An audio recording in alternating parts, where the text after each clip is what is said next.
I never expected trouble the moment I moved onto my 5-acre property just outside the HOA line, but trouble found me anyway, in the form of a group of self-important HOA men who thought their neighborhood authority stretched farther than their fences.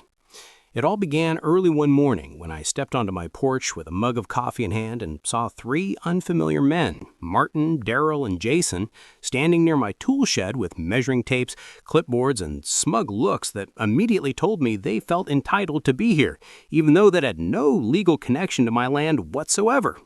Martin, a broad-shouldered guy with a shiny bald head and the confidence of someone used to bullying people into compliance, pointed up my gravel path and told the others to note it down, calling it an unauthorized access lane, a term that made absolutely no sense because I lived outside their jurisdiction entirely. When I called out to them, asking what they were doing on my land, they turned slowly, like a pack of supervisors catching an employee out of line, not a group of trespassers caught red-handed. Jason raced a camera and began snapping pictures of my shed, my porch, my driveway, everything, without even offering a basic greeting, while Daryl muttered something about aesthetic violations, as though my property was some sort of open public exhibit. Their arrogance stunned me for a moment, but then I walked down from the porch and told them directly to leave, pointing out that they were on private property with no legal rights or authority here. Each of them exchanged glances, and then Martin stepped forward with a thin, proud smirk, pulling out a stack of papers he claimed were HOA compliance forms that I would need to sign as a new area resident. I laughed because the absurdity was too much. My land had never been part of their HOA and would never be, and the idea that they could simply declare it so was ridiculous, even for power-drunk board members. But they weren't joking. Martin told me their neighborhood's sphere of influence covered any properties within a 1-mile radius, because community standards matter. And when I told him to leave again, he said they would return with official documentation. The way he said it, like a threat instead of a warning, set off an immediate alarm in my mind. These weren't just annoying neighbors. They were men who believed they had authority they didn't actually possess. And worse, they were determined to exercise it over me. When they finally turned to leave, they didn't walk off like defeated trespassers. They strutted away as if they had established dominance over the land they had illegally entered. Watching their backs as they got into a dusty white pickup truck marked with the big HOA logo on the side, I felt something tighten inside me. Not fear, but the sharp awareness that this was only the beginning. And if these men were bold enough to trespass once, they would be bold enough to escalate. I stood there staring at the marks they left in my soil, thinking about their clipboards, their cameras, their smug certainty, and I knew something serious was brewing. But even I couldn't imagine just how far they'd go or how violently things would explode the next time they stepped on my land. 2 days after their first trespass, when I foolishly hoped the HOA men had gotten whatever nonsense out of their system, I woke to the crunch of tires on gravel and saw 3 HOA SUVs, 2 black, 1 silver, pulling up right outside my fence line like they were arriving for a raid instead of another illegal inspection. And when the doors swung open, out stepped 6 men this time, all male, all wearing matching navy jackets with the HOA emblem stitched over the chest, trying so hard to look official that it would have been laughable if the situation wasn't so intrusive. At the front, as expected, was Martin, walking with the kind of forced authority that comes from a man who's never been challenged, and behind him were 2 guys I hadn't seen before. Tall, silent, muscular men who looked like they'd been recruited to intimidate rather than assist. Right away I noticed that one of them was carrying a crowbar, another had a toolkit, and Jason, the camera guy from the first visit, already had his lens out, snapping photos of my shed, porch, yard, and even my face like he was documenting a crime scene. The moment I stepped outside, before I could even speak, Martin held up a packet of printed paper, his cheap, home-printed pages stapled crookedly together, and announced that after review and discussion, the HOA had extended oversight authority to include my property in the interest of neighborhood uniformity. It was the kind of bold, fabricated nonsense only a man drunk on imagined power would say. I told him plainly that they had no legal authority here, that the sheriff had already confirmed this area was unincorporated and independent of their HOA, but Martin waved off my words like they were gnats. While I spoke, 2 of the new muscle guys walked straight into my tool shed without permission, rattling the doorknob and calling back to Martin that the structure might need to be seized pending review, and the moment I heard the word seized, something in me snapped. I strode toward them immediately, but suddenly Daryl and another guy stepped in front of me, blocking my path, their shoulders squared like bouncers at a club, and Daryl muttered something about me being uncooperative with inspection procedures. Inspection procedures? On my own privately owned land, the arrogance was surreal. I raised my voice, telling them clearly and loudly that they were trespassing and that the sheriff would be here in minutes if they didn't leave, but they didn't flinch. Instead, Martin smiled thinly and said, "Once we finish documenting non-compliance, you can call whoever you want." It was then I realized they weren't here just to annoy me. They were here to provoke, pressure, and intimidate until I either joined their HOA or submitted to their control. The man with the crowbar wedged into the edge of my shed's padlock, testing pressure, clearly planning to open it and claim it as a violation, and that was the exact moment I stepped so close Martin had to take a step back. I told them, slow, steady, and serious, that this was their last warning, their last visit, their last trespass. Martin didn't believe me. I could see it in his smirk. They all thought I was bluffing, some harmless guy they could push around. But I knew something they didn't. The next time they came back, they'd force a decision they were not prepared for. And when they arrived for their third visit, they crossed a boundary so dangerous that it led directly to the moment they panicked at the sight of my shotgun. Their third visit didn't come with a loud rumble of SUVs or the obnoxious flash of Jason's camera. It came quietly, early enough that the sun had barely crested the treetops, and the silence itself was suspicious enough to drag me out of bed before I even knew why. When I stepped onto the back porch and looked across my pasture, I froze. 4 HOA men, Martin, Jason, and 2 of the muscle-bound newcomers were already deep on my land, unrolling neon orange boundary tape and hammering wooden stakes into the soil as if they were claiming new territory for a kingdom only they recognized. The audacity was jaw-dropping. One of the men, the taller of the 2 heavy-set ones, used a mallet to drive a stake into the ground and announced loudly, "This section will fall under HOA jurisdiction by Monday." Like he was conducting some kind of expansion project, and the others nodded along as if this bizarre, made-up authority was completely normal. The more I watched, the clearer it became this wasn't a visit, or an inspection, or a mistake. This was a deliberate attempt to annex my property, piece by piece, under their imaginary set of rules. Rage shot through me like a pulse. I stomped across the grass and shouted at them to stop immediately, reminding them again they were trespassing and committing a crime. But instead of stopping, Jason raised his camera and took another picture of me as though I were the one interrupting official business. Martin, without turning around, responded coolly, "We're finalizing perimeter adjustments. Resistance won't change the outcome." Perimeter adjustments? The nerve of this man! I walked straight toward the stake line, but once again, the 2 muscular men stepped in front of me like human barricades, and one of them, whose name I would later learn was Kirk, told me to remain at a respectful distance during administrative processes. Administrative processes? On my land? The insanity of it all made my fists clench.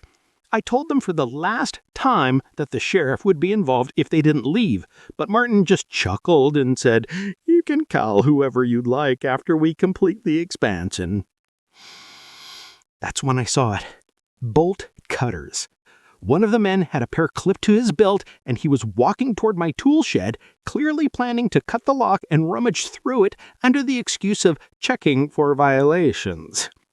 My pulse spiked. That shed wasn't just a building. It held my equipment, my tools, and personal belongings. Watching them approach it like they had every right in the world flipped a switch inside me. I rushed forward again, and the men tried to block me, but I didn't stop this time. I pushed past them, my voice booming as I warned them they were 1 second away from regretting every step they'd taken today. They paused, for the first time showing hesitation. But Martin tried to brush it off by saying, "We'll be done soon. Don't make this harder than it needs to be." But he had no idea what line they had crossed, what anger they had triggered, or what decision they had just forced me to make. And when they returned for the fourth time, completely ignoring every warning, that was the moment things escalated into a confrontation they never expected, and I finally brought out the shotgun. By the time the HOA men came for the fourth visit, whatever patience I had left was gone, because their last stunt with the boundary tape and bolt cutters made it clear they weren't just pushing, they were invading with intent. And this time, their arrival wasn't quiet or subtle. It was loud, aggressive, and unmistakably deliberate, with 3 SUVs and a pickup roaring up the road like a convoy sent to enforce imaginary laws. And as the door swung open, 8 men stepped out. All male, all wearing the same Navy HOA jackets, all carrying either clipboards, tools, or something far more concerning, a rolled blueprint tube, as if they had drawn up plans for my land. Leading them, once again, was Martin, walking with the smug confidence of someone convinced he had finally cornered his opponent, and behind him, Jason walked with 2 cameras slung around his neck, snapping pictures before even stepping through my gate. While the 2 muscle-bound men, Kirk and another named Reddick, walked with crowbars in hand like they were ready to start dismantling my property on command. They didn't even pretend to ask for permission this time. They walked straight onto my land like they already owned it, spreading out across my yard and talking loudly about Phase 1 enforcement, structural removal, and jurisdiction expansion. Oh, nonsense that made my blood boil faster than I could breathe. When I stepped out onto the porch, Martin waved his papers at me like he was holding a badge, announcing in that irritating, authoritative tone that the HOA board had passed an emergency resolution to incorporate my land into the community for uniformity and safety purposes, and I swear he expected me to accept that like a loyal citizen. I told him, voice steady but firm, that he was trespassing again, but he talked over me, saying, "Today we resolve the issue permanently." When I saw 2 of the men heading straight toward my tool shed, again, with the bolt cutters raised and ready, something inside me snapped cleanly like a dried twig underfoot. Enough was enough. I walked back into the house without another word, and I could hear them laughing, telling each other I was finally giving up. But they had no idea what I was actually doing. I went straight to the cabinet where I kept my old 12-gauge, a legally owned firearm I use for wild hogs and coyotes on the property, not for people. But these men had forced my hand into defending what was mine. I lifted it, checked it, and stepped back onto the porch. The moment the screen door slapped shut behind me, every man turned, and the look on their faces, shock, panic, sudden realization, was instant and unforgettable. I didn't aim it at them. I didn't even shoulder it. I simply held it openly, legally, calmly, the way any property owner in danger would, and I told them in a voice so cold even the wind seemed to stop, "This is the last time I am going to tell you. Leave my land." Kirk froze mid-step, Reddick dropped the bolt cutters, and Jason lowered his camera with shaking hands. Even Martin, who had never backed down once, paled visibly because the illusion of control he'd built would collapse the second he realized that trespassing onto a man's land had consequences far beyond his HOA fantasies. They slowly backed away, muttering, stumbling, scrambling to return to their vehicles like men who had just woken up from a very stupid dream. But I knew this wasn't over. Not by a long shot. Because the very next day, instead of retreating, they returned with something far more dangerous than crowbars, lawyers, police, and a lie big enough to start a war. The next morning came with a tension so thick it seemed to sit in the air like fog, and I barely had time to finish half a cup of coffee before the sound of multiple engines drifted up the driveway again. But this time it wasn't just HOA SUVs. A county patrol car rolled in behind them, followed by a black sedan with 2 men in suits stepping out and carrying briefcases, like they were about to storm a courtroom instead of a rural property. And instantly I knew the HOA had escalated the situation the only way cowards knew how, by hiding behind legal jargon and twisting the truth until it suited them. Martin got out of his vehicle wearing a grin so smug it made my stomach turn, and he walked toward my porch like he expected applause, waving a folder full of documents while the 2 lawyers flanked him like bodyguards. The sheriff's deputy, Officer Briggs, a tall, broad-shouldered man I had spoken to once before at the feed store, looked confused, wary, and already irritated. And the more he listened to Martin, the more his expression slowly shifted from professional neutrality to growing disbelief. Martin launched into a speech so theatrical it could have been rehearsed. He claimed I had brandished a firearm at HOA officials conducting a lawful compliance inspection, accused me of violent threats, and insisted the HOA had the right to expand jurisdiction over my property due to safety hazards, code violations, and aesthetics concerns. It was the single most ridiculous string of fabricated claims I had ever heard, and the worst part was watching Jason nod behind him with both hands on his camera like he was documenting history. When Briggs finally turned to me and asked for my side, I calmly explained that men had trespassed 4 times, attempted to break into my shed twice, hammered stakes into my pasture, threatened to seize my property, and ignored every verbal warning. I told him the shotgun never left a low-ready position and was pointed at the ground the entire time, and it was legally in my possession for property protection. Briggs listened carefully, his brows tightening more with each detail, and when I finished, he exhaled sharply, turned to Martin, and said something that wiped his grin off his face instantly. None of what you're describing is legal HOA jurisdiction, and you are all trespassing. The lawyers stepped in then, trying to twist the narrative, claiming they had emergency land use authority, citing made-up sections of bylaws that meant nothing in county law. But Briggs shut them down, repeating firmly that HOA will stop, that HOA boundaries, period. I watched the color drain from Martin's face, but instead of backing down, he doubled down, insisting that my shed was unsafe, my gravel path unapproved, and my presence hostile to community harmony. Words so absurd, I almost laughed. But the lawyers weren't done. They tried another tactic, claiming the HOA intended to sue me for endangerment and aggressive non-compliance, and that I should avoid further trouble by cooperating. Cooperating, meaning surrendering land I had no right to. I told them calmly that if they wanted to take this to court, I would welcome it, because the sheriff had just confirmed their trespassing, and every one of their actions was recorded on both my security cameras and their own footage. For the first time, real fear flickered across Jason's face. Yet even as the HOA group retreated, shaken, embarrassed, exposed, I felt no relief, because the war they were starting wasn't over. And I didn't yet know that their next move would be the pettiest, most destructive attack yet. One that forced me to gather evidence, call in reinforcements, and finally turn the tables on every last one of them. I thought that after the deputies shut them down, the HOA man would retreat, lick their wounds, and maybe, just maybe, realize they'd stepped into a fight they couldn't win. But I underestimated how vengeful grown men can be when their pride is bruised, because the very next night, under the cover of darkness, they pulled the pettiest and most destructive stunt yet. One that wasn't loud, wasn't confrontational, but hit in a way that made my jaw clench harder than any face-to-face confrontation could. It started around midnight when I noticed my security feed flicker. At first, I thought it was just interference from the storm rolling in, but when I switched to the infrared camera facing the pasture, I saw movement. 4 silhouettes creeping along the fence line, dressed in dark jackets and baseball caps, moving slow and deliberate. I recognized 2 of them by their posture alone. Jason with his forward-leaning photographer gait, and Martin with that stiff, upright, self-important strut. They weren't here to measure, photograph, or argue. No, they were carrying shovels, buckets, and something that looked like a container of chemical spray. My stomach sank instantly. I slipped on my boots, grabbed a flashlight, and stepped outside, keeping distance so I could observe without being spotted too early. The closer I got, the more I realized what they were doing.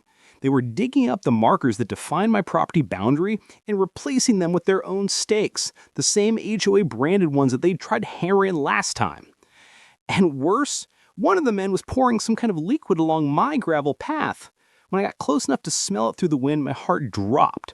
It was herbicide, the industrial strength kind used in construction sites. They were trying to kill off the vegetation lining my path so they could claim it was environmental mismanagement. They were just trespassing now, and they were vandalizing my land with the intent to manufacture violations. Rage burned through me hotter than any of the previous encounters. I stepped forward, snapped on the flashlight, and the beam cut across their faces, catching all 4 men mid-act, frozen like raccoons caught in the spotlight. Jason jumped back, dropping his shovel, and Martin spun around at that same arrogant fire in his eyes, but it dimmed quickly when he realized there was no talking his way out of what I'd just seen. "You're destroying my property," I said, voice low and slow, the kind of tone that made even the night birds go quiet. One of the muscle guys muttered something about correcting compliance issues, but even he sounded unsure. I made it very clear that everything that they had done tonight, trespassing, tampering with property markers, and applying chemicals onto my land, was criminal, and all of it had been recorded by multiple cameras. That's when panic flickered across Martin's face for the first time. He whispered sharply for the others to retreat, and they scrambled away like cowards, climbing into a truck waiting on the road, tires spitting gravel as they fled into the dark. I stood there staring at the shredded earth, the dented strip of soil, the shifted markers, and the sabotaged path, and something inside me snapped into place. Not anger, not fear, but certainty. These men weren't going to stop, they weren't going to back down, they weren't going to respect the law until the law forced them to. And that's when I decided it was time to gather evidence, bring in backup, and prepare for the confrontation that would finally put an end to their entire campaign once and for all. The morning after catching the HOA man vandalizing my property, I didn't waste a single second.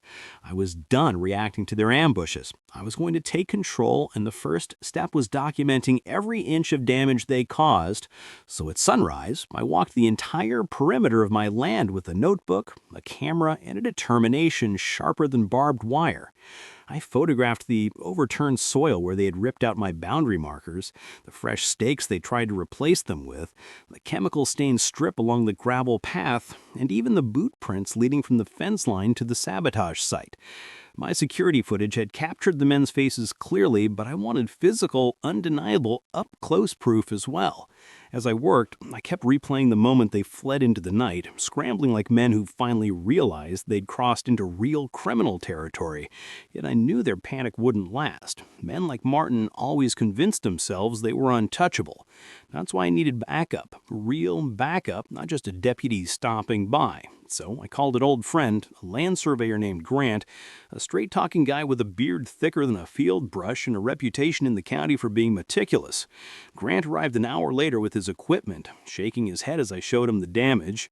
"They really thought they could move markers and get away with it?" he muttered, already setting up his tripod. I told him everything, every trespass, every threat, every stunt, and he listened quietly, jaw tightening with each detail. When he finished surveying the disturbed boundaries, he confirmed exactly what I already knew. The HOA men had shifted the markers several feet inward, trying to make it look like I had encroached onto their imaginary extension. Armed with Grant's professional report and my security footage, I called Officer Briggs again. When he arrived, he didn't look surprised, just disappointed. I showed him everything, the photos, the videos, the survey data. His expression darkened with every piece of evidence. "They're digging a hole they won't climb out of," he said, voice low. "This is criminal tampering." But even with the sheriff's growing involvement, I knew the HOA wouldn't stop. Bullies don't quit until they're forced to do so. Later that afternoon, while Grant and I were reviewing the measurements, I heard a vehicle slow rolling up the driveway. Not fast, not aggressive, just slow enough to signal something sneaky. It was the HOA pickup, the same one from before, but this time only Jason sat inside, clutching a clipboard and a camera. He didn't step out, he didn't approach. He just sat there, engine idling, staring like he was trying to measure my reaction. Grant walked over beside me and crossed his arms, staring right back. After a minute, Jason revved the engine and drove off, but the message was clear. They were watching, they were checking, they were planning. I stood there feeling the pressure of a storm building, not in the sky, but in the escalating desperation of men running out of ways to assert control. And sure enough, the very next move they made wasn't sneaky or quiet. It was bold, public, and designed to push me into a confrontation that would finally bring everything crashing down.